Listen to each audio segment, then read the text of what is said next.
For those of you who've been following this, we've had the wheels restored. They're powder coated, have new tires mounted and balanced. And before we put those back on the car, I thought this would be a good time to replace the shock absorbers. We'll start with the driver's side front. I have everything prepped here and the car is already jacked up. Just for safety, I put some blocks of wood underneath the cross member. I don't want to be underneath it while it's just on jack stand. I purchased Monroe OE Spectrum shocks. This is not sponsored in any way. This is what I wanted to put on the car. I'm using the jack from the trunk. What I'm going to do is put this block of wood across the top, slip that underneath, and use it to support the lower control arm before we take the shock off. Just as a precaution to make sure that when we disconnect everything, it doesn't drop down any further and put undue weight or pull in a brake line or anything. So position the jack underneath the control. I'm going to position it between this lower ball joint so that I don't smash this grease fitting, but also be to the outside of where I need to be taking off the bolts for the lower shock mount. So I'll put the block of wood across the lower control arm, right about there. Okay, just going to take a little pressure off the arm. You can see how it's flexing here a little. So that's holding up the arm a little bit. We're looking at the upper control arm here, and this opening on the top is where we're going to access the upper mounting nut for the shock absorber, which is right in here. Here's a view of everything from the shop manual for the Chevy. Just to point out here, this is the upper control arm. And you can see here the shock is going to run through the center of the coil, and then this is the lower control arm. And so what we're doing now up top is we're going to be removing this upper nut, and then there's a cap here, the retainer, and then the rubber bumper from the top. All right, so I'm taking a 9/16 socket, going over that, and just going to loosen this up. I'll take the nut out here.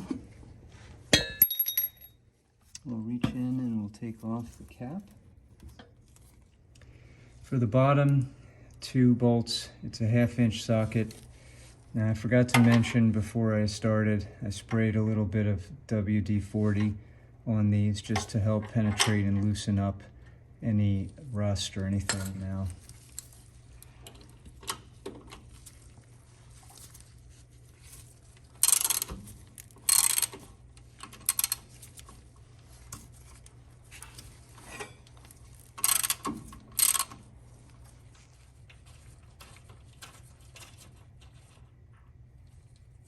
Okay, taking that out right there,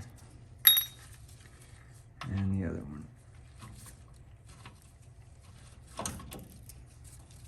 Okay, there's the other one. Put that over to the side, and now we'll take the shock right out and through the bottom. And you'll see it come out and down like this, and make sure that you have the lower grommet and plate still on the shaft. All right, here's the old shock. Just loosely put the nut back on here to show you.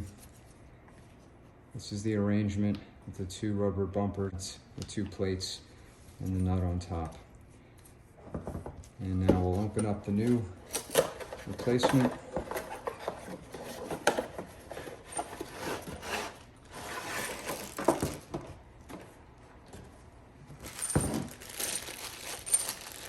Two new plates, two new bumpers, and your upper nuts there. And we're going to reuse the ones on the bottom for the car. So for the hardware on the new shock, we're going to do exactly like it's here on the older shock. And you'll see that these bumpers are not the same on both sides. And so you have to be careful to put the bumper side with the raised portion that's closer into the central axis, to face up from the bottom and down from the top. So the order here is going to be the plate, the bumper with the sharper raised inner part facing up. Then from the top, we're going to come down with the bumper this way. Again, the upper raised part is facing in. We'll put the cap on from the back, and then the nut to attach it to the upper control arm. Okay, so we have the whole shock here. You'll see the bottom, the plate is at an angle. We have the lower plate on and the first bumper with the sharper inner ring facing up. And now we're going to put the shock back up and through the inside of the spring. And you're going to feel for that opening at the top. Get the shock through and in. When it's in, you can pinch it up here at the top and then hold it from the bottom. And what you're going to do is put on the other rubber bumper over the post. On top of that, the cap, cupped facing down. And then we're just going to hand tighten the nut on top of that to hold it in place. Then you can let go of the bottom. Now we're going to attach the lower bolts on the 2 points here at the bottom of the shock. I did clean them off and put a little bit of a liquid wrench on them. But as you'll see here now, the shock is too far down, so I can't get that through. Just a little bit of manipulation, lifting of the shock up to compress it. And then once you get it compressed like that, you just get one of those bolts through to start. Once you get one in there, just hand tighten it. That's enough now to hold the bottom of the shock.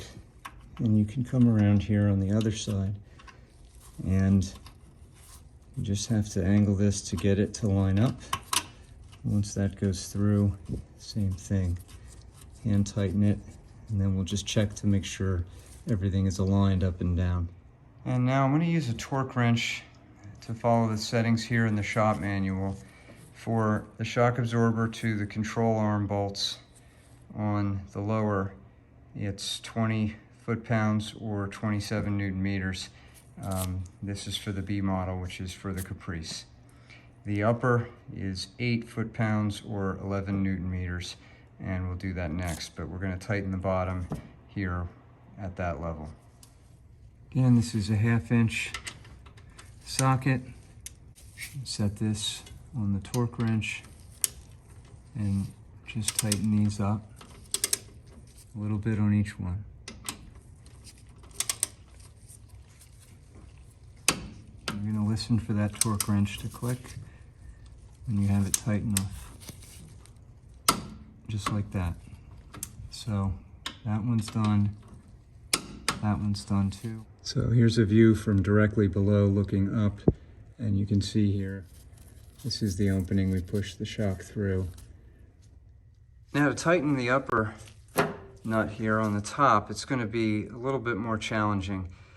First of all, we have to set the torque wrench lower to the 8 foot-pound setting, but also as we tighten the upper nut, it's going to become difficult to not just rotate the central shaft of the shock absorber.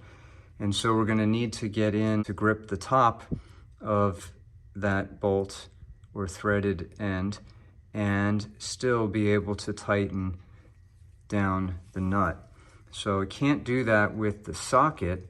I can start it with the socket, but I'm going to need to use, you either have to have a special wrench that has the bent neck, or I'm going to use an offset here.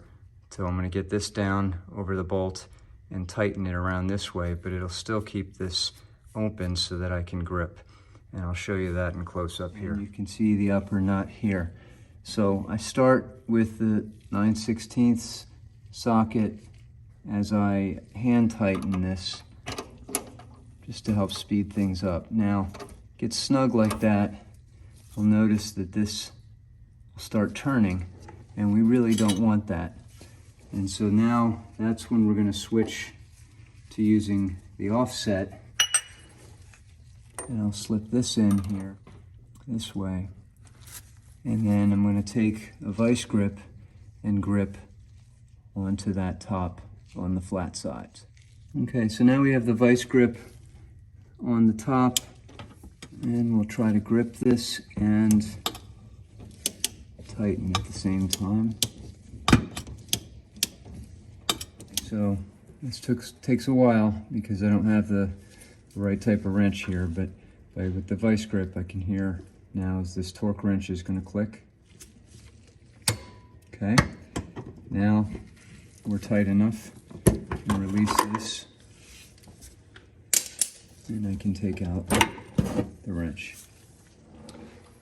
Now that we have the shock installed, we're going to take down the jack and release the support from the control arms.